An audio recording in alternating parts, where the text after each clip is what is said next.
Então, vou usar essa ideia dessa história do Caixinhos Dourados e os Três Ursos para explicar o que eu quero indicar por utilização excessiva e utilização inadequada do perspectivo mundial. Vamos começar assim. Eu sou totalmente louco para o Brasil. Nas últimas 30 anos que estou viajando lá, estou totalmente apaixonado com o país. Por isso, é um grande prazer para compartilhar esse material com você. E vamos descascar o abacaxi, né? E espero que eu não coloque o pé na jaca. Para começar, Brasil é muito importante para mim e minha família. Eu quero ensinar os principais da cultura brasileira com minha neta, Ana Rosa. Aqui ela está aprendendo como fazer uma caipirinha boa com cachaça xixi de cavalo. Isso é importante porque eu aprendi que o álcool triplica a capacidade de falar em outras linguagens. Então, estou meia bébida hoje e posso falar mais fluentemente em português. Agora, vamos começar sem mais piadas ao programa. Temos um momento importante agora mesmo, um momento bem importante, que várias autoridades mundiais, o Banco Mundial, a Organização da Saúde Mundial, o OECD, eles acabam de lançar esse relatório sobre brechas ou lacunas de qualidade nos sistemas de saúde global e a importância de adressar esses problemas. Quase simultaneamente, lançou esse relatório do National Institute of Medicine dos Estados Unidos sobre melhoramento de qualidade dos sistemas de saúde globais e também, simultaneamente, no Lancet, publicaram um relatório do Lancet Commission sobre sistemas de saúde e a necessidade de melhorar qualidade global. Então, temos essa agenda para nós e esses relatórios são das últimas 6 semanas. É muito curante. E por quê? Bem, desse relatório Lancet, eles examinaram a mortalidade global devido de qualidade inadequada dos sistemas de saúde e observaram várias coisas. Tem uma taxa certa e muito grande de mortalidade que podemos evitar devido das duas componentes, de qualidade inadequada e também de falta de acesso ou sem utilização. E pode vir, por exemplo, em doenças cardiovasculares, o primeiro coluna aqui, que é principalmente mortalidade de má qualidade. Mas se vejo mais abaixo aqui nas doenças de saúde mental, o problema é principalmente o falta do acesso. Então, esses são nossos desafios do perspectiva globalmente.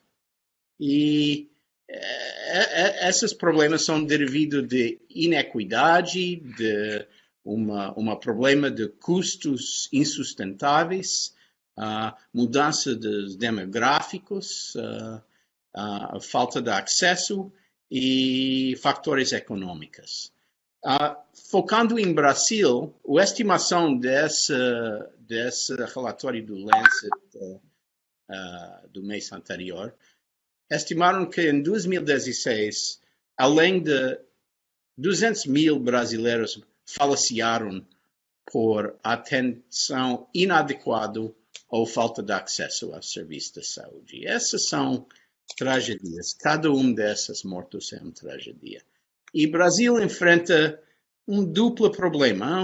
Essa transição demográfica, que a população está ficando mais velha e os idosos raramente são idosos assim robustos, frequentemente são frágeis e têm uma uma taxa certa de doença crônica.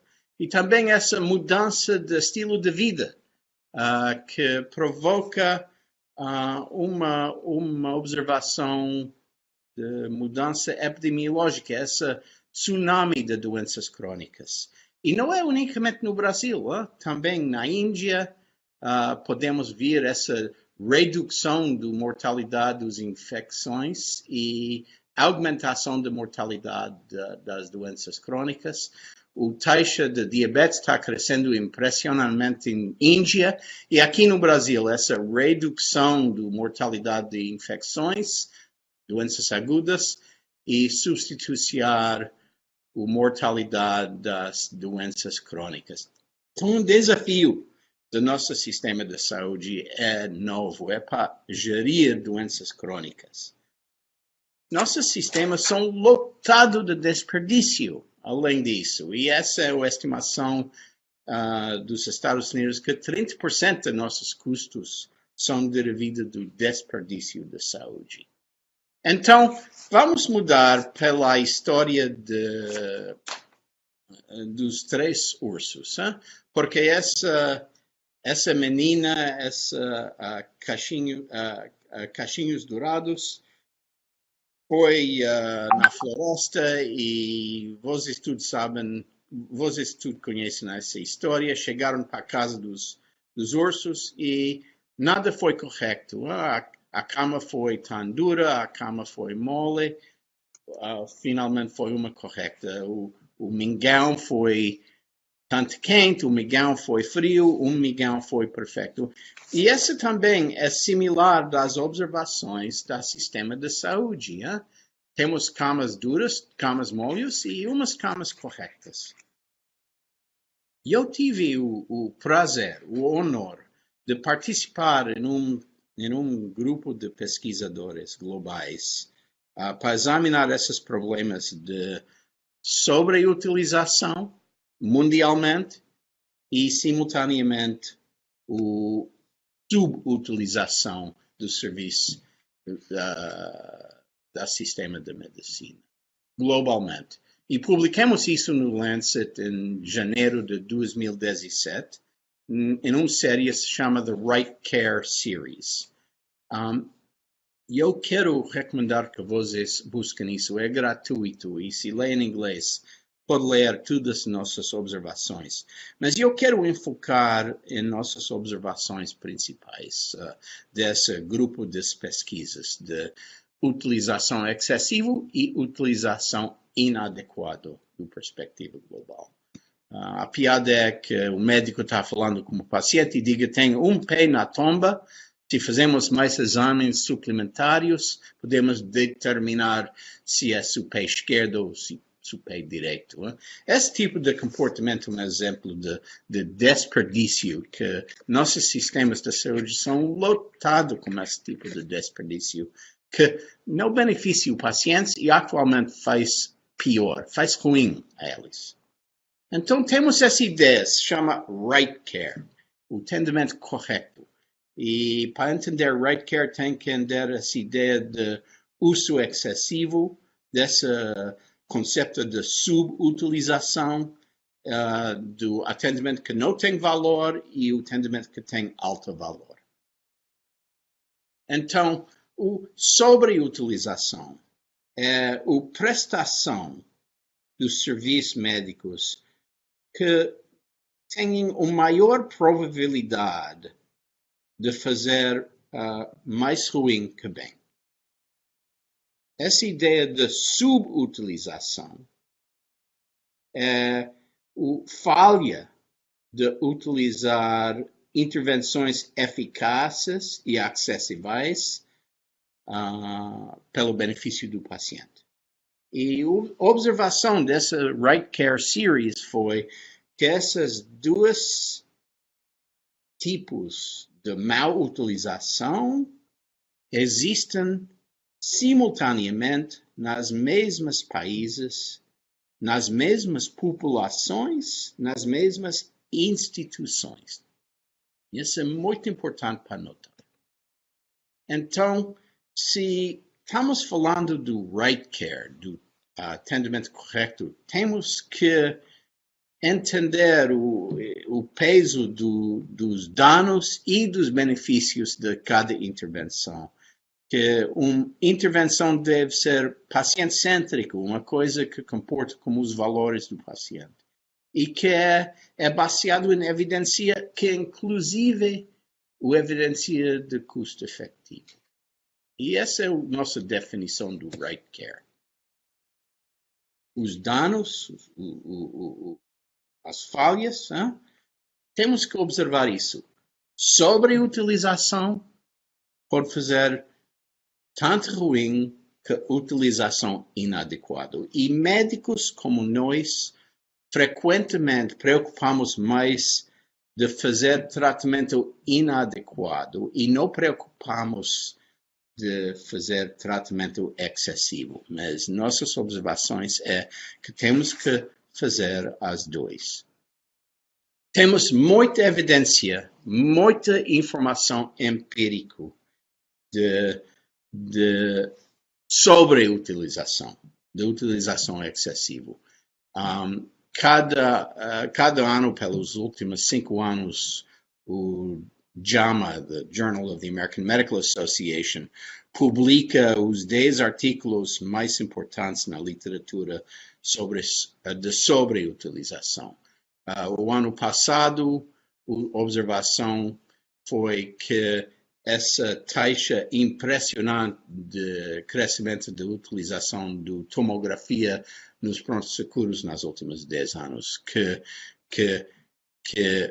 ultrassonografia do artéria carótida e revascularização foi inapropriado em 95% dos casos, que o tratamento de câncer da próstata em seu degrau menor frequentemente é um exemplo de sobreutilização. Artroscopia para uma doença do meniscos do joelho. Esses são exemplos de sobreutilização mundial e no Brasil especialmente nós sabemos que esses são problemas comuns. Nos Estados Unidos, e não é isolado para o Brasil, nos Estados Unidos estimamos que entre 17% e 70% das histerectomias são desnecessárias. Em Espanha, a estimação é que 26% de artroplastia total do joelho foi desnecessário e em meu país 34%. A Organização Mundial da Saúde tem uma estimação que 62 milhões de cirurgias cesarianas globais são desnecessários e 50% deles são no Brasil e China.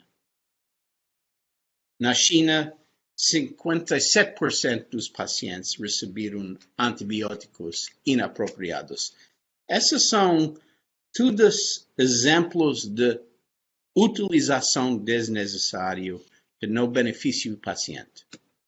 Outros exemplos, em Coreia do Sul, temos um epidêmico de ultrassonografia de tiroide. Essa provoca uma taxa excessiva de sobrediagnóstico do câncer de tiroide. E se faz tiroidectomia, essa tem um risco alto de hipoparatiroidismo e parálise do voz. Em Saudi Arábia, observamos que 50% dos endoscopias foram desnecessários. E a angioplastia cardíaca em Índia, 55% desnecessário. Israel, 22%, Espanha, 20%, Alemanha, 10% até 14%.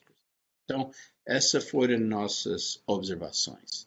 E não é só nos países desenvolvendo, também em Canadá, o programa de Choosing Wisely Canadá e o Instituto de Informação da Saúde canadiense fez um relatório em 2017 que mostrou que 30% dos exames, tratamentos e procedimentos escolhidos em Canadá potencialmente são desnecessários. Eles estimaram que os canadienses receberam 1 milhão dos exames desnecessários anualmente. E esse é em Canadá.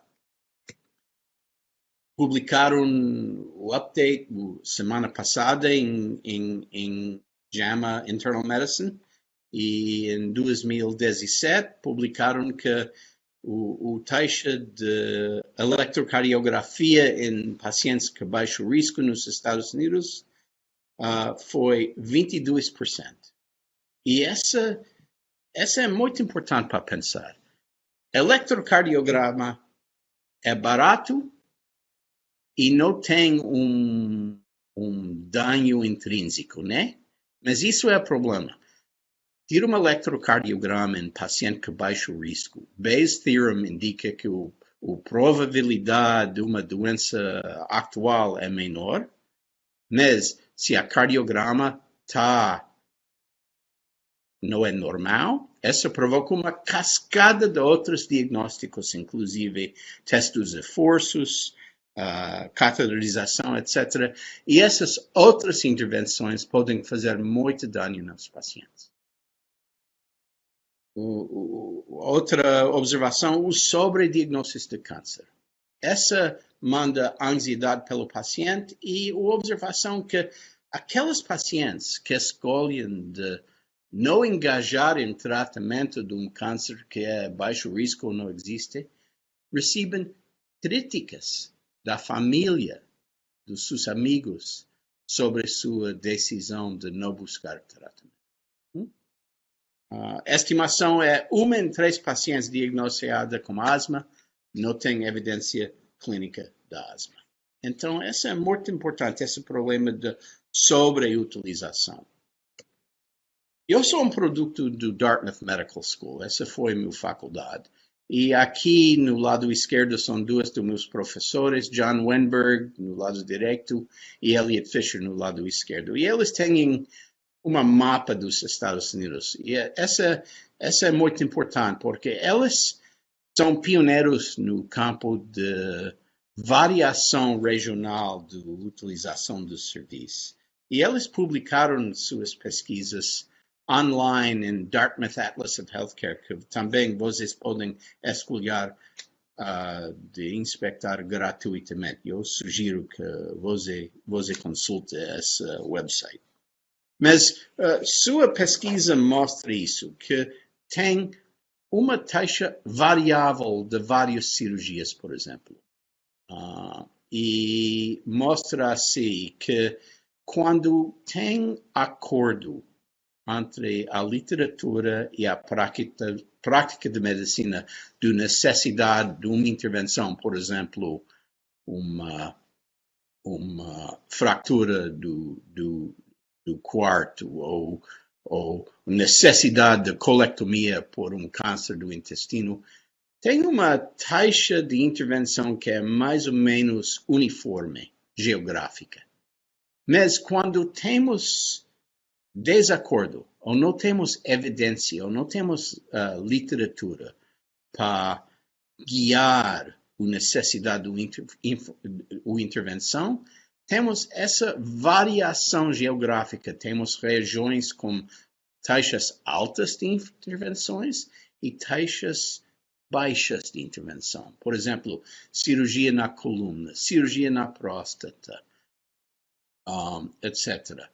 E a observação é que não tem regiões, por exemplo, dos Estados Unidos, que são diferentes do seu perfil epidemiológico. Então, essa reflete o estilo de medicina, as escolhas próprias dos médicos, a cultura de medicina, essas diferenças de prática, mas não é baseada em evidência. Por exemplo, em Flórida é um bom lugar para férias, mas é um lugar um pouco ruim para receber serviço de medicina. A variação da intervenção cirúrgica para câncer de próstata é impressionante. Regiões muito altas e regiões mais baixas. Mas a variação das intervenções para câncer de intestino são mais ou menos uniformes. Então, essa mostra uma diferença da evidência, uma ausência de evidência de guiar os médicos. E o que podemos fazer? Temos essa ideia de variação imensa no taxa de cirurgia para câncer da próstata, e foi HMO eu acho que foi em Texas, e aqui são a variação das regiões hospitalares americanas do taxa de intervenção cirúrgica no hiperplasia da próstata. Essa região tem uma taxa muito alta, aqui tem muito baixa, ok? E essa HMO já viu que sua taxa de intervenção foi assim, quase na metade.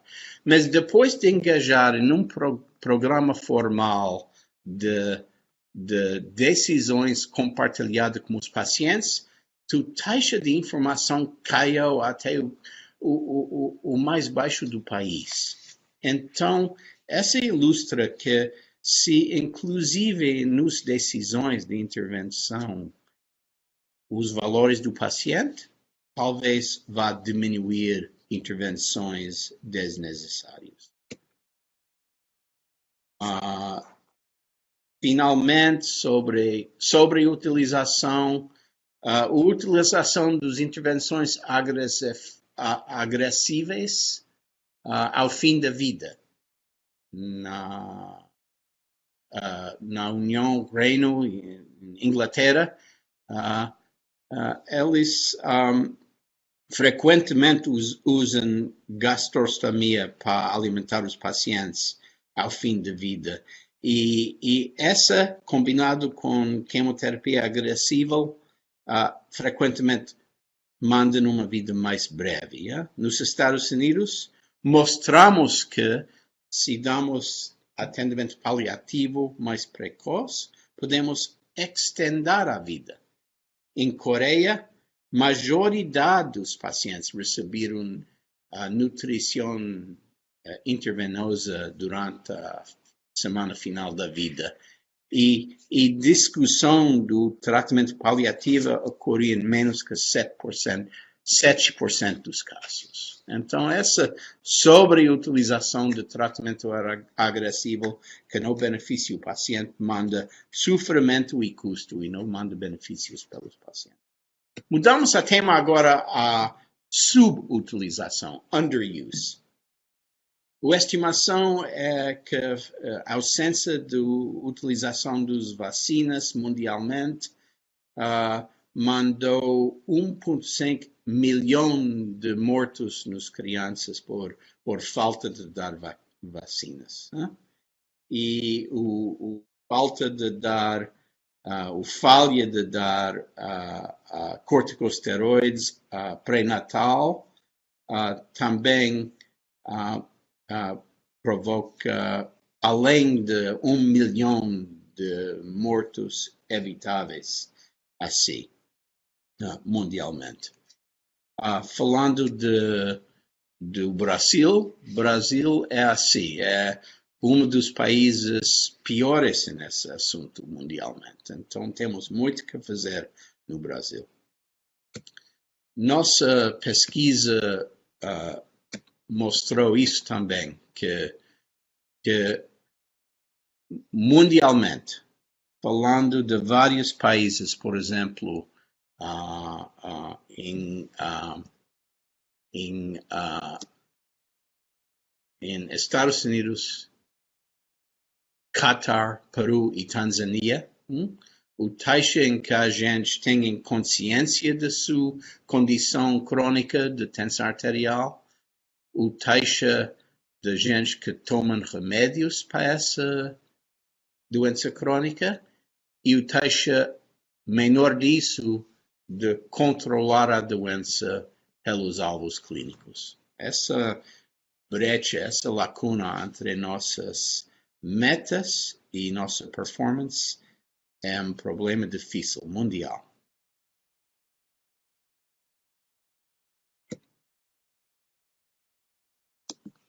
Perdão, tenho um pouco de dificuldade aqui. Em nossa pesquisa, mostramos que a utilização das opiatas para dores malignos ao fim da vida é um exemplo polo de subutilização.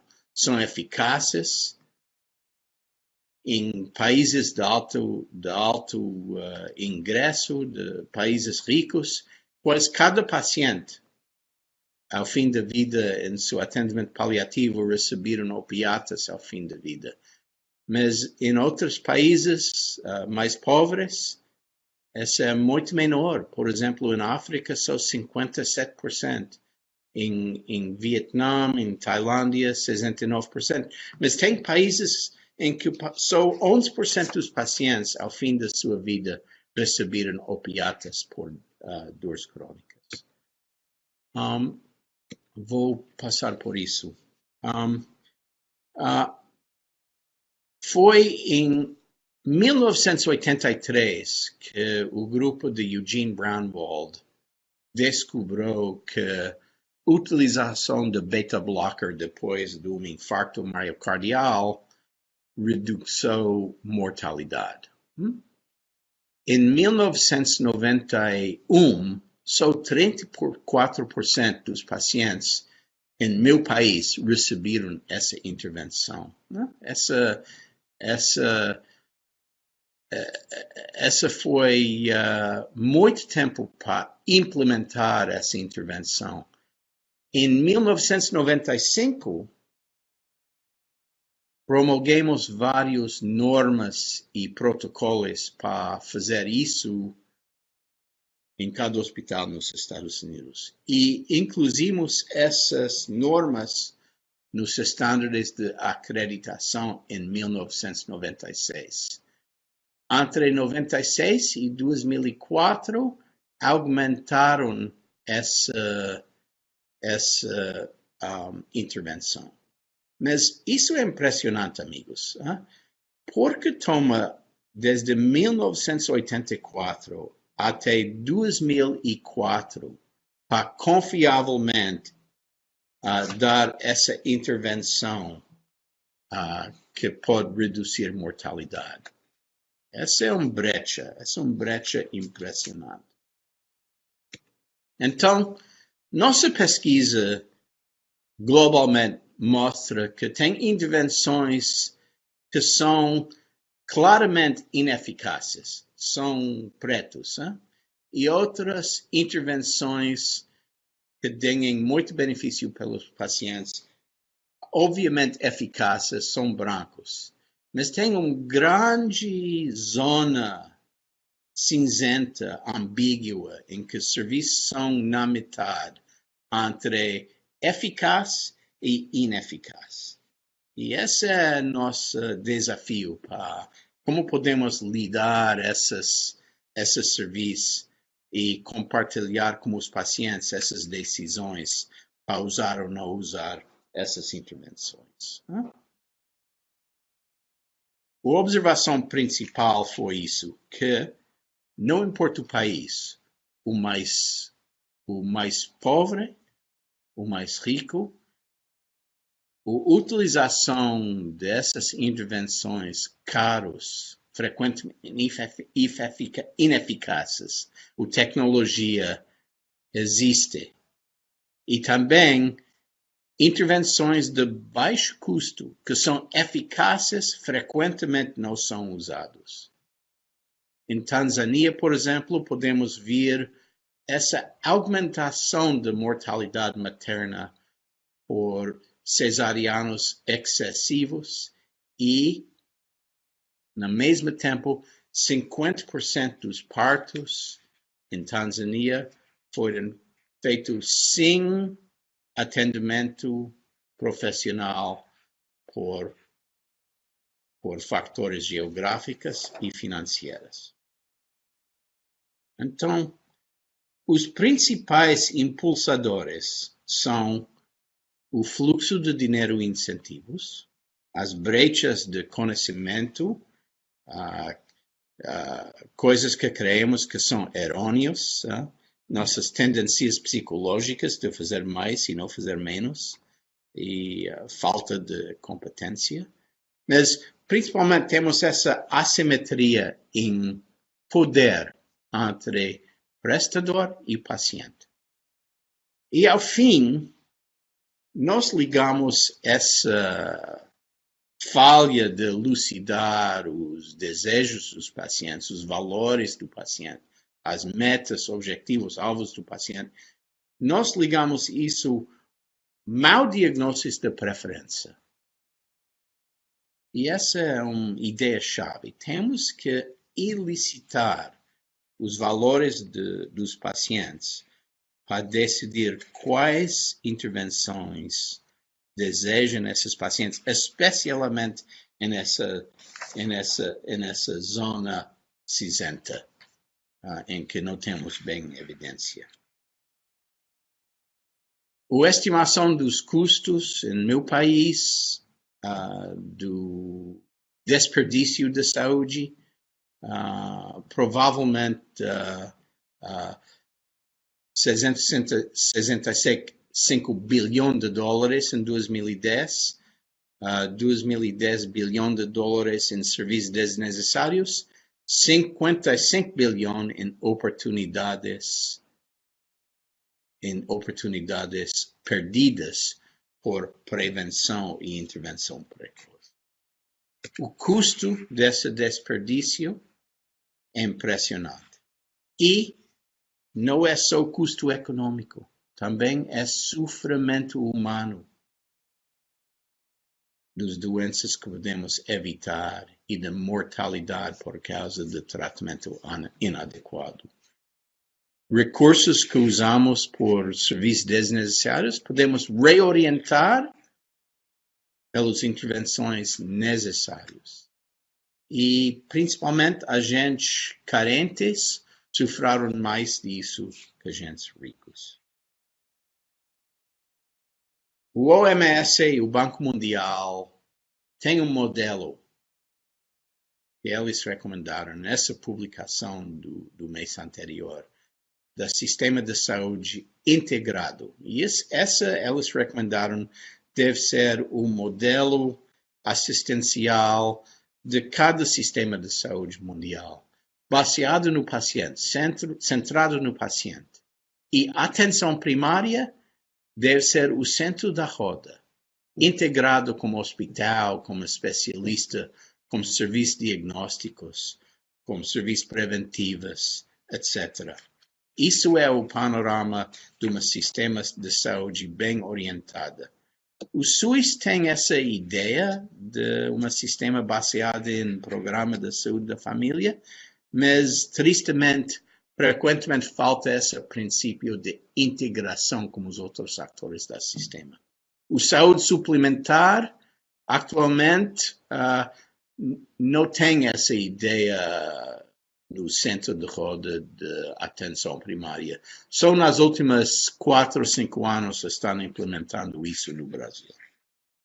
A atenção primária pode solucionar muitas dessas brechas e pode eliminar muito desse desperdício se faz isso corretamente.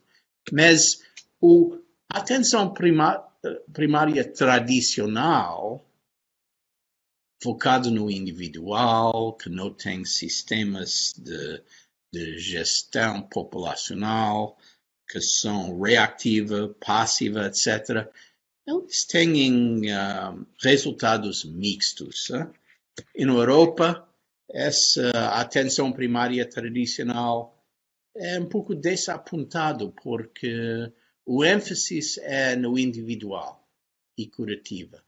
Só dá atendimento para gente que tem motivação de buscar atenção e não tem sistemas confiáveis de busca ativa pelos pacientes fora da atenção. Tem um atendimento inadequado pelos determinantes sociais de saúde e o pagamento pelos serviços em Europa é ainda principalmente fee-for-service, que não manda incentivos de melhorar qualidade e eficiência. Mas temos uns resultados para compartilhar para você, para finalizar essa apresentação. Nos últimos 8 anos, eu tenho o privilégio e honor de trabalhar com colegas brilhantes que estão implementando sistemas de atenção primária baseado em um modelo centrado no paciente, um modelo compreensivo e integrado. São amigos, são colegas, e eu quero mostrar um pouco do seu trabalho. Isso são vários projetos de escala pequena ou escala mediana no saúde suplementar, e podemos ver melhoramento do rastreamento do câncer, melhor controle glicêmico, redução de sobreutilização do pronto-socorro. Então, essa redução de subutilização, essa right care e a redução de sobreutilização. Então, os objetivos do right care. Então, em Unimed Jaboticabal, meu amigo, meu colega Paulo Borem, de IHI, fez um projeto brilhante lá. Ao começo do projeto, o taxa de rastreamento do câncer do intestino foi um nível vergonhoso, 20%. Mas rapidamente, entre 5 ou 6 meses de implementar sistemas confiáveis de atenção primária, lá em Jaboticabal, o taxa de rastreamento do câncer dessa população subia a 64%. Isso são vidas que vamos salvar. Paulo também trabalhou com outros colegas brilhantes, André Gusquen, Fernando Faraco, em Guarulhos, e eles quiseram fazer intervenções para aumentar a taxa de dar atendimento perfeito pelos pacientes diabéticos. Esses são grupos de médicos de família, não são endocrinologistas. Ao começo do projeto, em 2013, o taxa de atendimento perfeito para os diabéticos foi 0 em Guarulhos, e ao fim do projeto foi 64%, e André recentemente me dizia que é mais como 80%. E esse desempenho, essa performance mundial, estou muito orgulhoso do trabalho de meus colegas lá em Guarulhos.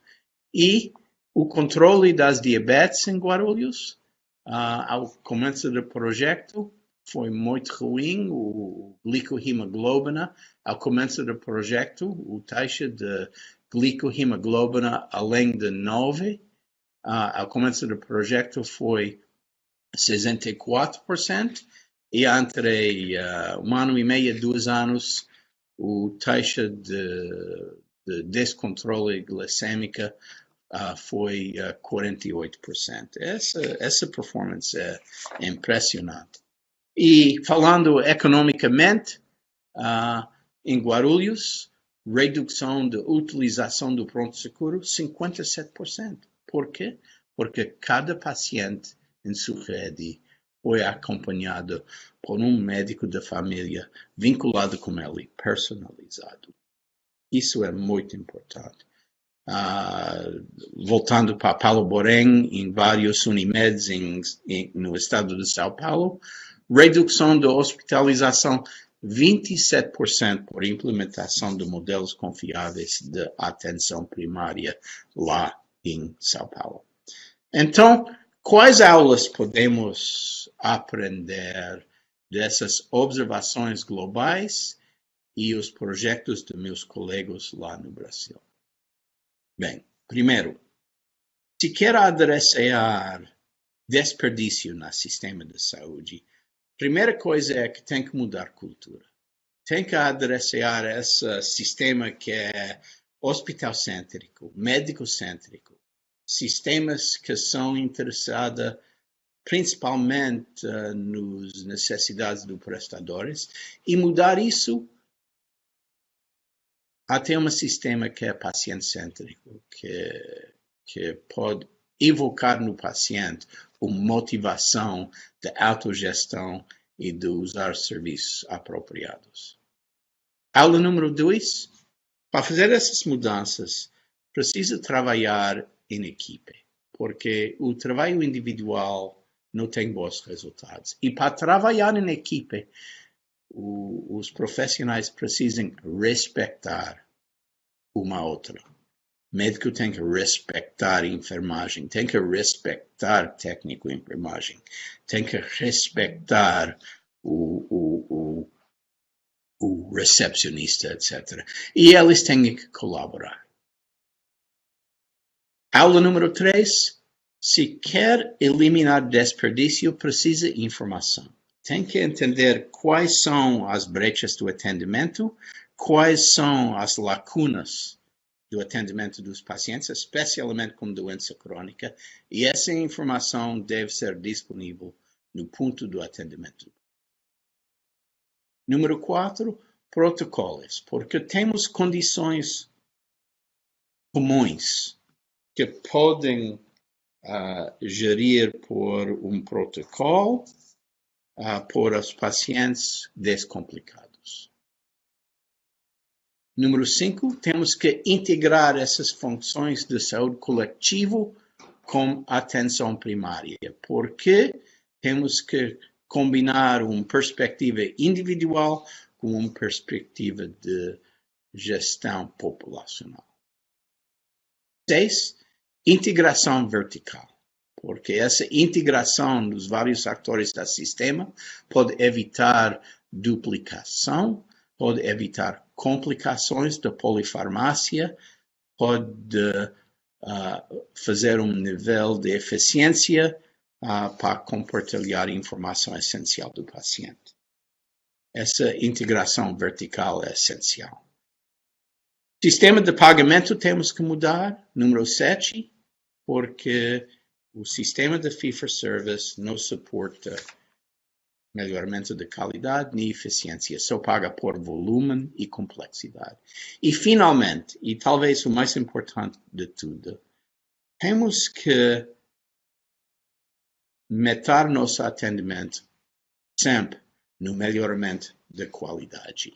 E esse melhoramento da qualidade é um campo técnico do seu próprio, um campo técnico próprio. Então, temos que aprender em todos os níveis do sistema, alunos, professores, assessores, funcionários, os principais de melhoramento de qualidade e incorporar isso em nosso fluxo de trabalho diariamente. Então, história de Caixinhos Dourados e os Três Ursos. Temos que escolher serviços de saúde que não são tanto quente, não são tanto frio, que não são tanto grande, que não são tanto pequeno, que não são tanto duro, que não são tanto mole, que são corretos. E isso é difícil. Se a evidência suporta uma intervenção correta, temos que usar isso confiavelmente. Se a evidência não suporta essa intervenção, se a intervenção é mais ruim que bem, temos que eliminar essas intervenções do nosso sistema de saúde. E pela zona cinza, na metade, temos que usar os principais decisões compartilhadas com os pacientes para orientar essas intervenções pelas vontades, valores e alvos dos nossos pacientes.